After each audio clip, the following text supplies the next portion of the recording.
વેસુ વિસ્તારમાં આવેલ hotel elegant ઇનમાં 21 વર્ષીય સોફ્ટવેર એન્જિનિયરે પોતાના ગળા અને જાંઘ પર ચપ્પુના ઘા કરીને ચોથા માળેથી નીચે પડતું મૂકી આપઘાત કરી લીધો હતો। વેસુ પોલીસ ઘટના સ્થળે પહોંચી સીસીટીવી કેમેરાના આધારે તપાસ શરૂ કરી છે। સુરત શહેરના વેસુ વિસ્તારમાં આવેલી હોટેલ એલિગન્ટના ચોથા માળેથી કૂદી સોફ્ટવેર એન્જિનિયર દ્વારા આપઘાત કરી લેતા ભારે ચકચાર મચી જવા પામી છે। પોલીસની પ્રાથમિક તપાસમાં સોફ્ટવેર એન્જિનિયરે સૌપ્રથમ હોટલમાં રૂમમાં આવેલ બાથરૂમમાં જઈ ગળા અને જાંઘના ભાગે ચપ્પુ ફેરવી દીધા બાદમાં હોટલના ચોથા માળેથી ઝંપલાવી જીવન ટૂંકાવ્યું હોવાનું સામે આવ્યું છે।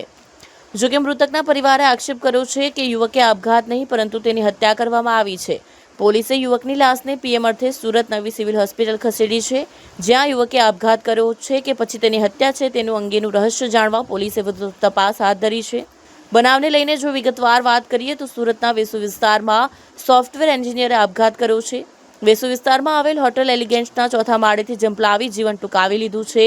હોટલના રૂમમાં આવેલ બાથરૂમમાં જઈ સૌપ્રથમ ગળે અને ત્યારબાદ જાંઘના ભાગે ચપ્પુના ઉપરા છાપરી ઘા ઝીકી હોટલના ચોથા માળેથી પડતું મૂક્યું છે, જ્યાં સોફ્ટવેર એન્જિનિયરના આપઘાતને લઈ ભારે ચકચાર મચી ગઈ છે।